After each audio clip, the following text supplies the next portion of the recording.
السلام علیکم۔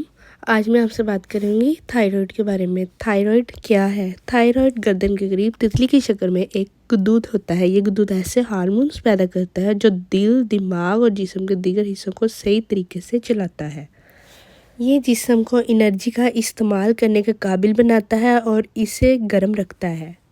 ڈاکٹرز کا کہنا ہے کہ ایک طرح سے یہ غدود جسم کی بیٹری کی طرح کام کرتا ہے۔ اگر یہ غدود کم یا زیادہ ہارمونز خارج کرے تو تھائرائڈ کی سمٹمز ظاہر ہونے لگتی ہیں۔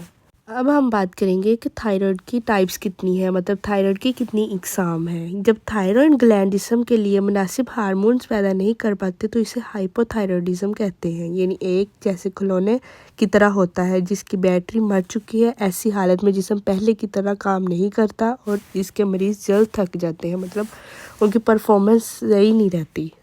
اس میں تھائرائڈ گلینڈ سے ٹرائی آیوڈین تھائراکسین یعنی T3 اور تھائراکسین یعنی T4 ہارمون کا اخراج کم ہو جاتا ہے۔ ایسی صورت میں تھائرائڈ سٹیمولیٹنگ ہارمون بڑھ جاتا ہے۔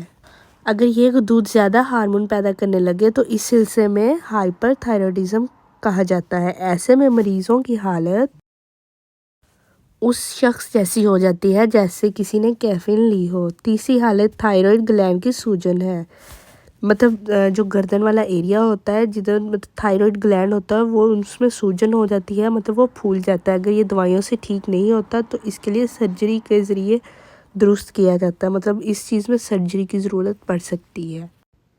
اب ہم بات کریں گے تھائرائڈ کی سمٹمز کے بارے میں۔ ہائپو تھائرائڈ اور ہائپر تھائرائڈ کی سمٹمز کیا ہوتی ہیں؟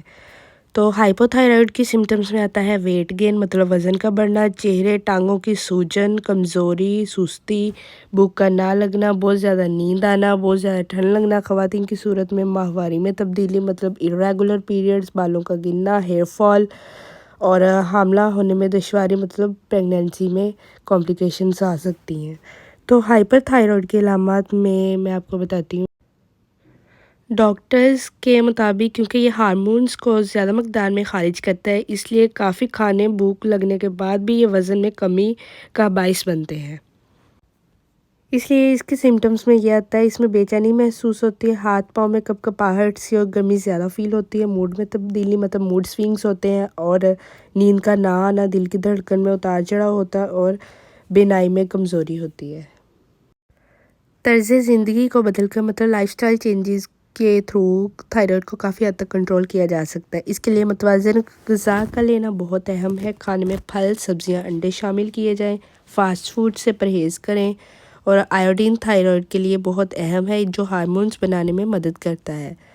تو اس کے علاوہ سیلینیم تھائرائڈ کو انزائم کو ایڈ کیا جائے، ہم اسے چاول، مچھلی، گوشت اور سبزیوں سے حاصل کر سکتے ہیں۔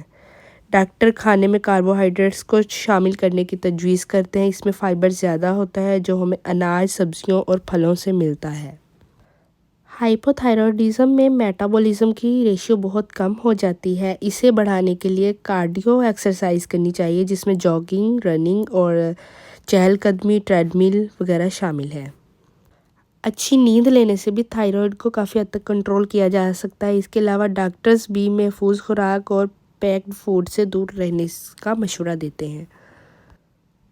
اب ہم بات کریں گے کہ تھائرائڈ کا پتہ لگانے کے لیے کون سا ٹیسٹ کیا جاتا ہے۔ تھائرائڈ گلینڈ دو بڑے ہارمونز پیدا کرتا ہے جن میں ٹرائی آیوڈین تھائراکسین یعنی T3 اور تھائراکسین یعنی T4 اور TSH یعنی تھائرائڈ کو متحرک کرنے کے لیے ہارمونز شامل ہیں۔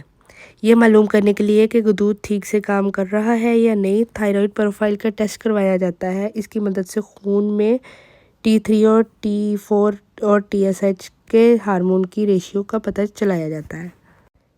اس لیے زیادہ تر معاملات میں T4 اور TSH کا ٹیسٹ ایک ساتھ کیا جاتا ہے۔ اب سوال یہ پیدا ہوتا ہے کہ کیا یہ مسئلہ جان لیوا ہے؟ اگر وقت پر ہائپو تھائرائڈزم کو نہ پہچانا جائے تو بعض اوقات ذہنی مسائل پیدا ہو سکتے ہیں۔ دوسری جانب ہائپر تھائرائڈزم کی وجہ سے دل کی دھڑکن بڑھ جاتی ہے اور کم ہو جاتی ہے جس کی وجہ سے دل کی بیماریاں جنم لیتی ہیں۔ ہائپو تھائرائڈزم کی صورت میں مریض سوڈیم کی سطح میں کمی کی وجہ سے کوما میں جا سکتا ہے۔ اگر بچوں کی پیدائش کے بعد اس مسئلے کو نہ پہچانا جائے تو اس کی نشوونما رک سکتی ہے، بچے کا IQ لیول بھی کم ہو سکتا ہے۔ کیونکہ یہ مسئلہ علاج سے آسانی سے ٹھیک ہو سکتا ہے، اس لیے اس بیماری کو نظر انداز کرنا مناسب نہیں ہے، ورنہ بچوں کا مستقبل خطرے میں پڑ سکتا ہے۔ جب اسکول جانے والے بچوں میں ایسا ہوتا ہے تو ان کی نشوونما رک سکتی ہے۔ اگر تھائرائیڈ کے ان دونوں مسائل کو وقت پر نہ پہنچانا جائے تو بعض اوقات یہ جان لیوا بھی بن سکتے ہیں۔ ENT اسپیشلسٹ ایک ڈاکٹر ہیں، تو ان کا کہنا ہے کہ 100 میں سے 4 خواتین کو تھائرائیڈ کینسر ہوتا ہے۔ وہ کہتی ہیں کہ کینسر کو تھائرائیڈ گلینڈ میں کچھ چیزوں کی ضرورت سے زیادہ نشوونما کا نام دیا جاتا ہے۔ اگر بروقت پتہ چل جائے تو اس کا علاج کیا جا سکتا ہے۔ تھائرائیڈ کینسر کی علامات میں گلے میں سوزش، سانس لینے میں دشواری اور نگلنے میں دشواری شامل ہو سکتی ہے۔ ایسی علامات میں ڈاکٹر ناک، کان، گلے کے ماہر سے ملنے کا مشورہ دیتے ہیں۔ ڈاکٹر کے مطابق یہ کینسر مختلف عمر کے گروپوں میں ہو سکتا ہے، تو اس لیے کوئی بھی سمٹمز شو ہونے کی صورت میں ڈاکٹر سے جلد از جلد رجوع کریں۔